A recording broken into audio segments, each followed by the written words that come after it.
As a child, I have questions family and friends can't answer. What will happen to me after I die? What's the purpose of life?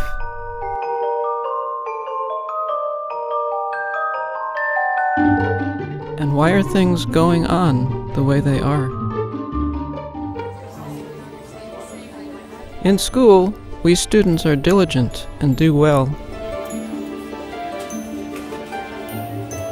yet feel an oppressive pressure to conform in dress, behavior, talk, and even thought.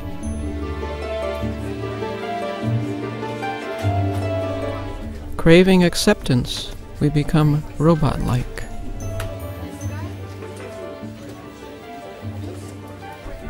We receive lots of information, but within are empty and dissatisfied. In society, sales are everything. We're surrounded with images of what we're supposed to be, images so pervasive and persuasive, we take them into our hearts and homes. But those images are divorced from reality.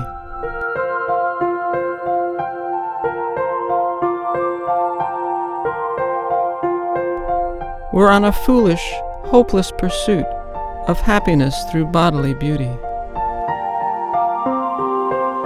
Other cultures have different standards of beauty. What's the actual standard? I photograph myself reaching for what I've been made to want.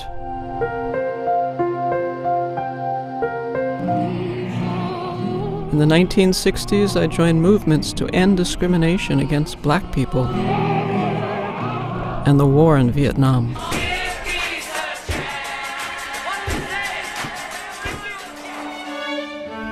In college, I major in photography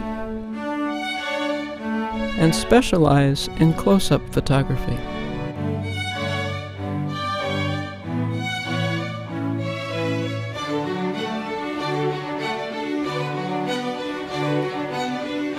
I love the beauty of the ordinary and how, close-up, it's extraordinary.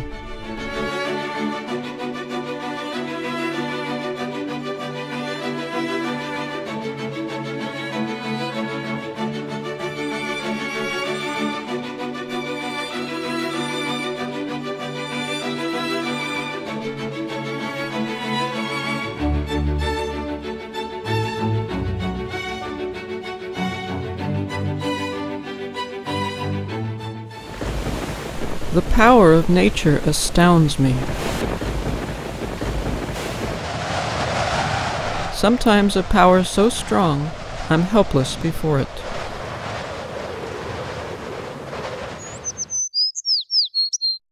In a drought, factories, industry, and technology can't help. In fact, factories, industry, and technology create their own serious problems.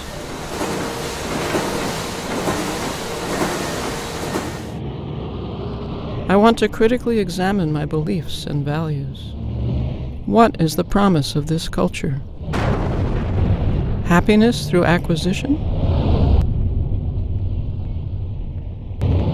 Have I lost the ability to see what's in front of me? Happiness is not attained through acquisition. It's time to stop following the crowd and to think for myself.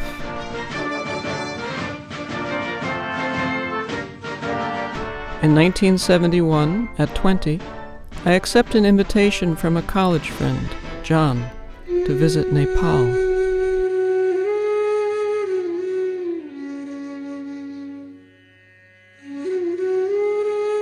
The beauty of this land beckons me.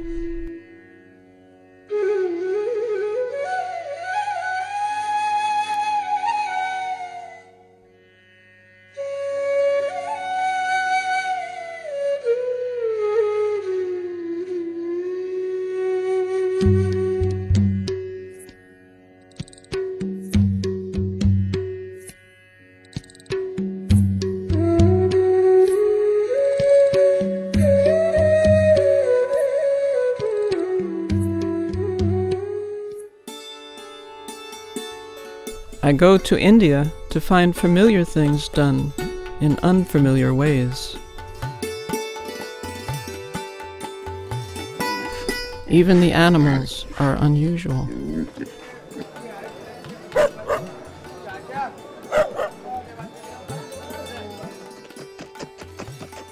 And there are disappointments.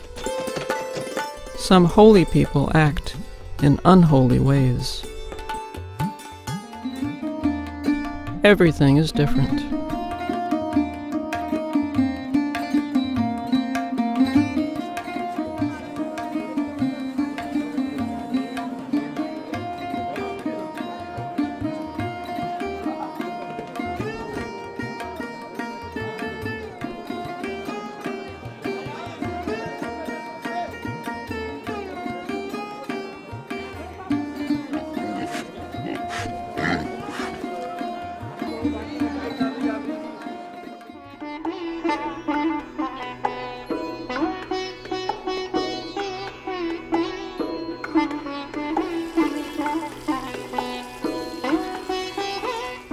Yet, after some time, I feel at home.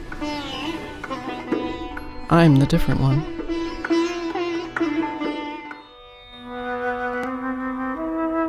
I appreciate the family ties of this enduring culture, the beauty and dignity of a living tradition,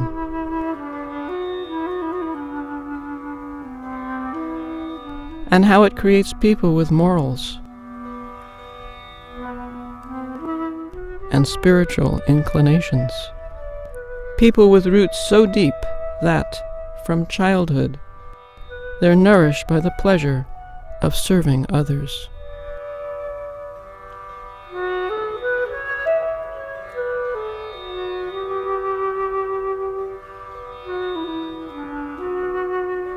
It's time for me to give up my conditioning and seek real knowledge. In a society where community is everything. John and I meet a true sadhu, the profoundly devotional and knowledgeable A.C. Bhaktivedanta Swami Prabhupada.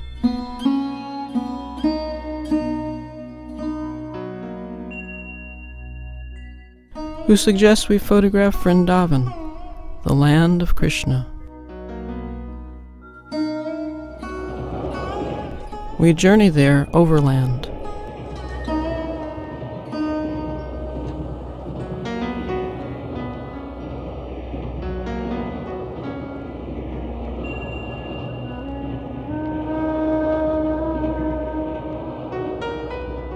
Superficially, Vrindavan looks like an ordinary Indian village.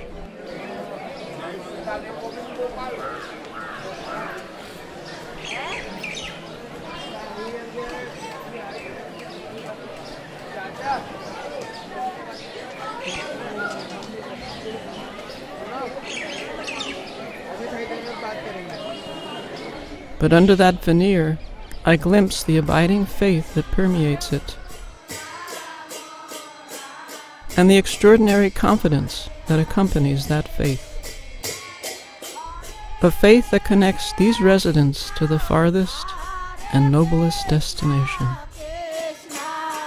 I realize the deepest root of my being is poisoned with unbelief, cynicism, suspicion. And I open to the possibility of realms beyond my perception, of knowledge and truth beyond the intellect.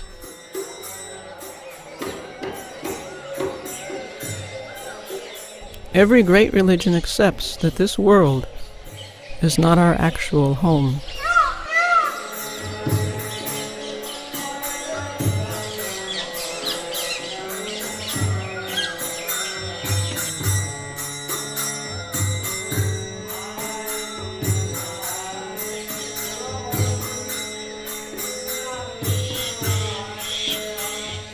We can live here happily while approaching the higher realm. The Vrindavan residents' earnest endeavor to transcend arouses that same ambition within me.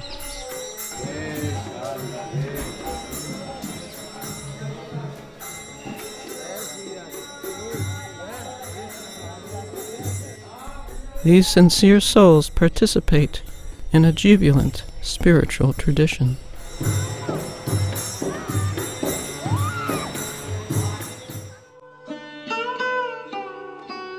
I have a wild mind beset by doubts and fears. But from the Bhagavad-gita's wisdom, given by Bhaktivedanta Swami Prabhupada, my doubts and fears gradually dissipate.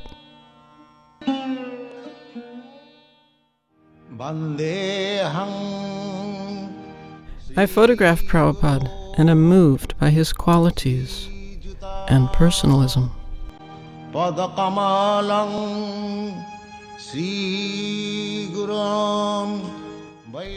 John and I become his students. We marry and have 2 daughters, Rasamrita and Haripriya. John and I also embrace the Bhagavad-gita's teachings as our life guide.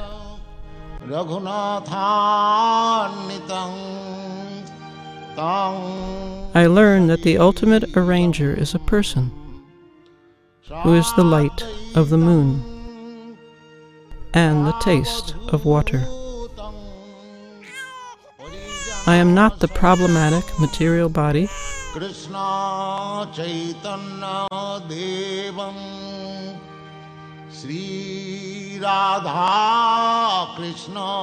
a spirit soul who needs freedom.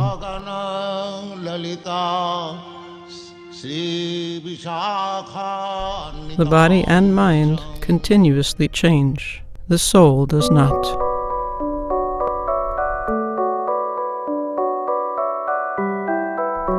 As the sun illuminates this universe, an eternal soul illuminates each body with consciousness. As we put on new garments, the soul accepts new material bodies.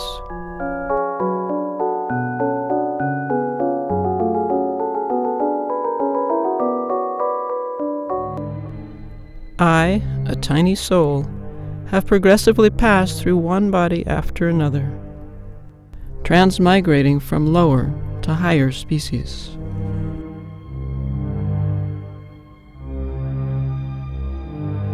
From aquatics to plants and trees,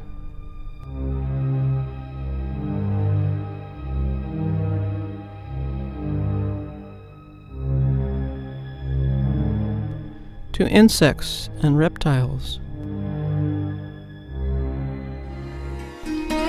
to birds,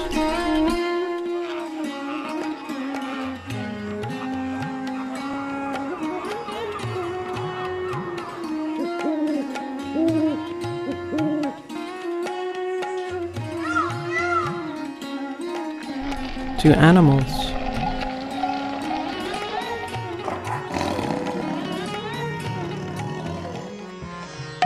to a human being. Now I am responsible for my choices. According to my karma and choices, I find myself in a particular situation.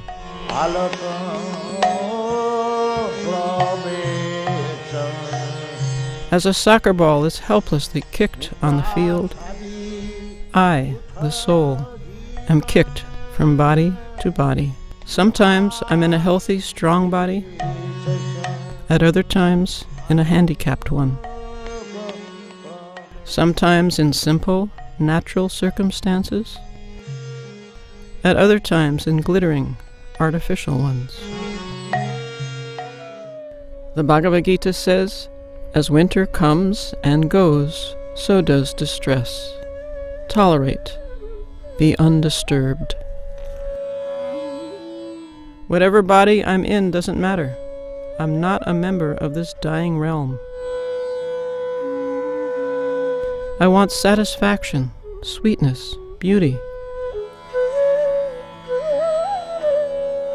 I can stop falsely identifying with the material aspect and reinstate myself in my glorious position as a spiritual being. The beauty and joys of this world give me a hint of the beauty and joys of that one.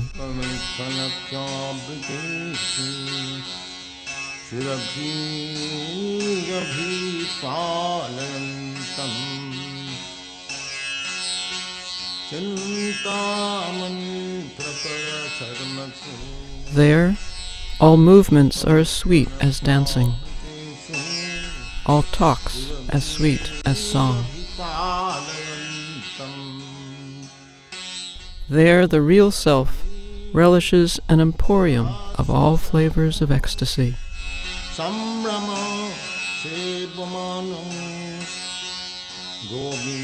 Everything has a touch of beauty divine.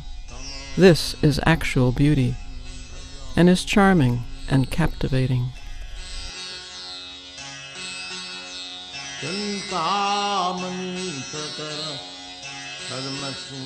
As I become free of the entanglements and enticements of this world, I taste the joy of here and now.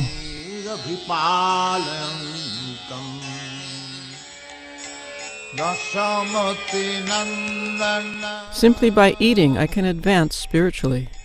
I love the amazingly diverse and delicious vegetarian cuisine that's integral to devotional culture.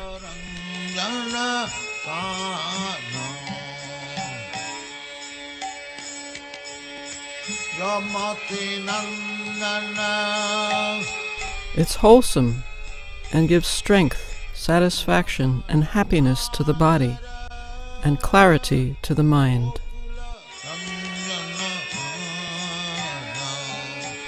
And it pleases the soul, because it's offered to the Supreme Person with love and devotion.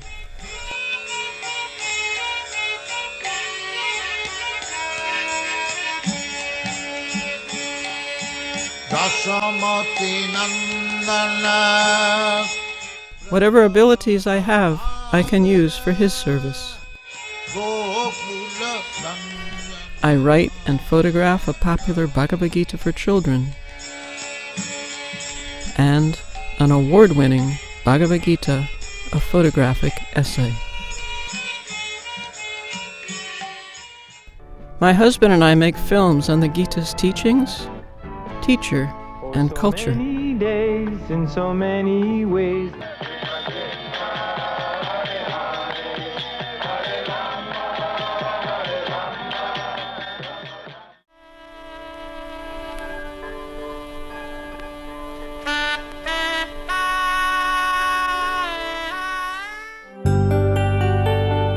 By worship of God, one can attain perfection by performing one's own work. The whole world and all life's incidents are signs of God's energies at work.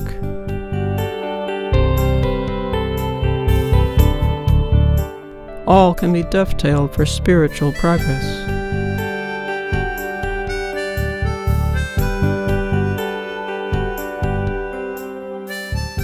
The arts, sciences, business, drama.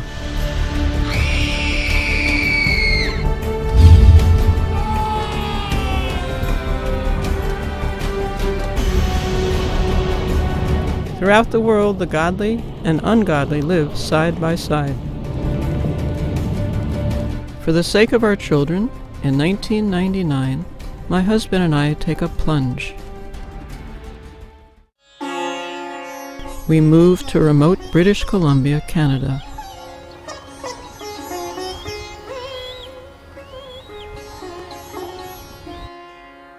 Where families make their own electricity using solar panels or hydropower.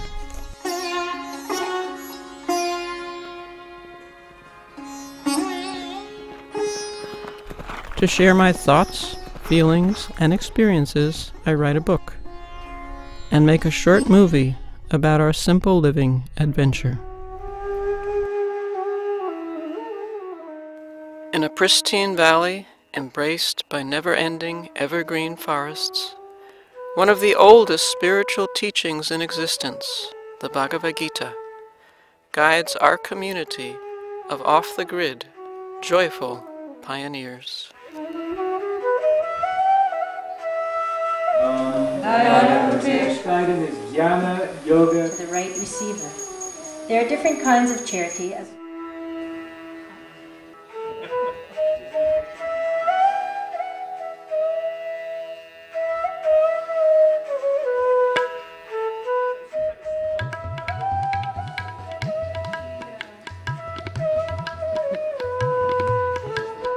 In the silence and expanse of this unlikely, but somehow ideal setting, I explore my tiny role in an incredibly complex and stunningly beautiful network of life that gently, yet persistently asks for my awareness.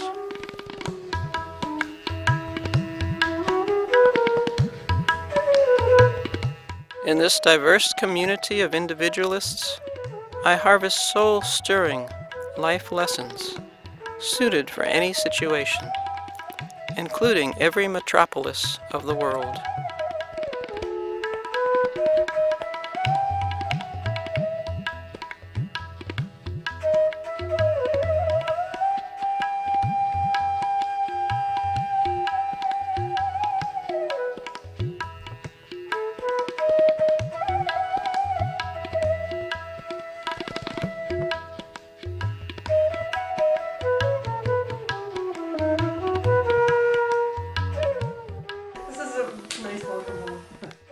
I daily meditate on and live by provocative wisdom that offers an enduring basis for harmony, socially, ecologically, and personally.